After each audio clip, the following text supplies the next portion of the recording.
අයබෝන් ඔයගොල්ලෝ කොටවම මම දැක්ක මේ ළඟදී පේක්තර මහත්තයෙක් දාලා තියෙනවා ආමිකාරයන් බංකරේ ඉඳන් ඉස්සිලා බලා ඉඳි උණ්ඩ කියනකල් කියලා. ඒ මහත්තයාට මං කියන්නේ කිසිම වෙලාවක කිසිම ත්‍රිවිධ හමුදා සෙබලෙක් කවුරුත් උණ්ඩ දෙනකල් බලන් හිටියේ නෑ. ඒකට යුදමය වාතාවරණයක් පැවති සමයේ ඒකට හිටපු සේනා අධිනායකයෝ ත්‍රිවිධ හමුදා නායකයෝ කණ්ඩ බල නිලධාරීන් එතතරම් අපට උණ්ඩ දීලා තිබුණා.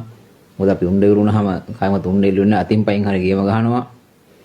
ඒකම තමයි අපේ රටේ ආමි කාර්යෝ නැහැ ඉන්නේ ත්‍රිවිධ හමුදා නිලධාරීන් සෙබළුන් ඒ වගේම පොලිස් කාර්යෝ නැහැ ඉන්නේ පොලිස් නිලධාරීන් ඔබ මුලින්ම මතක තබා ගත යුතුයි ඔබට අද නිදහසේ ඉන්න රටක් හදලා දුන්නේ නිලධාරීන්ට කරු කරන්න ඉගෙන ගන්න ඒ වගේම ආමි කාර්යෝ කියලා කියන්නේ එපා ලෝකේ කිසිම රටක ආමි කාර්යෝ නැහැ ඉන්නේ හැමතැනම ත්‍රිවිධ හමුදා සෙබළුන් නිලධාරීන් පොලිස් කාර්යෝ නෙවෙයි පොලිස් නිලධාරීන් Tamante නිදහස ලබා දුන්න ඒ විශිෂ්ට විරෝධාර රණවිරුවන්ට ඔබ විදිහට අගෞරව කරන්න එපා. වදින කෙනෙකුට වදී ඒක මට අවුලක් නැහැ, ප්‍රශ්නයක්වත් නැහැ, බයකුත් නැහැ මං. තව දෙයක් තමයි මේ රට වෙනුවෙන් ජීවිත පූජා කරේ අපේ සිංහල තරුණයෝ විතරක් නෙවෙයි. ඔබ මත මුදින් අහගන්න පස්ලිලා පීර් මැතිතුමා, රුස්ලි මීඩියම් මැතිතුමා, ඒ වගේම තුවාල් නිශාන් තාලිෆ් මැතිතුමා, ඒ වගේම සුල්ලා පනන්ද පුල්ල මැතිතුමා ශ්‍රී ලංකා ගුවන් හමුදාව නියෝජනය කළේ.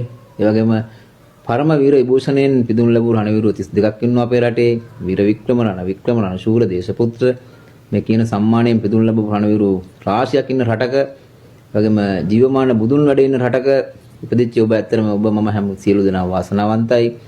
ඒ නිසා ඔබ උපහාසයට අපහාසයට ඔබේ විනෝදයට කිසිම වෙලාවක ත්‍රිවිධ හමුදාව පොලිසිය සිවිල් ආරක්ෂක බලකාය නිලධාරීන් ගන්න එපා.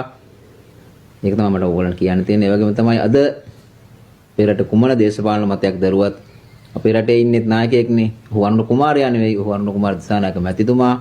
ඔබ හැමෝටම ගරු කරන්න ඉගෙන ගන්න. රටක ආරක්ෂක අංශය කියන්නේ රටේ කොඳුනාරටිය. බොවුන්ට අගෞරව කරන්න එපා. ආමිකාරයෝ කවදාවත් උණ්ඩගෙන කල බලන් හිටියේ නෑ. හැබැයි රාගම රණවිරු සෙවණේ ඉන්නවා. ඔබට මට නිදහස ලබා දෙන්න කියලා තමන්ගේ ජීවිතේ හරි අඩක්ම මේ රට වෙනුම් පූජා කරපු ඒ විශිෂ්ට විරෝධ රණවිරු ඔබන් නොවුම් බලන්න යන්න. ඒතර ඔබට තේරුම් ගන්න පුළුවන් මේ ඉන්නේ ආමිකාරයෝද අපේ රටේ විශිෂ්ට සිංහල කොල්ලෝද කියන එක. වදින කෙනෙකුට වදී ඔබ කිසිම වෙලාවක ත්‍රිවිධ හමුදාවට අගෞරව වෙන විදිහට වැඩ කරන්න එපා. ආමි කාර්යෝ නෑ මං ආයෙත් කියන්නේ ඉන්නේ ත්‍රිවිධ හමුදා සෙබළුන් නිලධාරීන්. මොකද බුදුන් උපන් කියන්නේ බුදුන් මේ රාජ්‍ය ඉපදුනේ නැති වුණාට ඒක ජීවමාන බුදුන් වැඩ ඉන්න රාජ්‍යයක්. මොකද ඔබ අද ওই විදිහට ඔබේ ඔය තියෙන හැකරකට අරින්න මොහොතෙත් ඔය අනවශ්‍ය විදිහට රණවිරුවන්ට අගෞරව කරන ඔබට මේ මොහොතෙත් ආරක්ෂාව ලබා දෙන්නේ අපේ ත්‍රිවිධ හමුදා සෙබළුන්. තව දෙයක් තමයි මේ තව කට්ටියක් කියලා දුන්නා 2009න් පස්සේ ආමිකට ගිහපු කට්ටිය මොනවද දන්නේ කියලා. දැන් යුද්ධය ඉවරුණ එක ඇත්ත. නමුත් 2009න් පස්සේ ගිහපු කට්ටිය බලන්නකෝ ගම් වතුරක් නායක් ගිය වෙලාවට 10,000 බේර ගන්න බහින්නේ 4 දෙනයි. එක ගැම්මෙන් බේර ගන්නවා. මොකද උන්ටත් යුද මේ වශයෙන් පුහුණුවක් ලබා දීලා තියෙනවා. යුද්ධයක් ආපු වෙලාවට ඒ යුද්ධෙට මුහුණ දෙන්න උන්ට පුහුණුව ලබා දීලා තියෙනවා. මොකද හැමදාම එක විදියට ඉන්නේ වයසට යනවා. එතකොට විශ්‍රාම යනවා.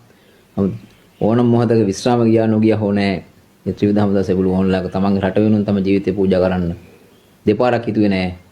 ඒ නිසා එවැනි විරෝධාර විශිෂ්ට රණවිරුවෝ ඉන්න රටක ඉපදිච්ච ඔබත් හරි වාසනාවන්තයි.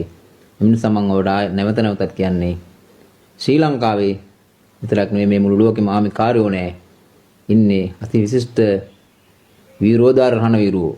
අනේක ඔබ හොඳින් මතක තබා ගන්න.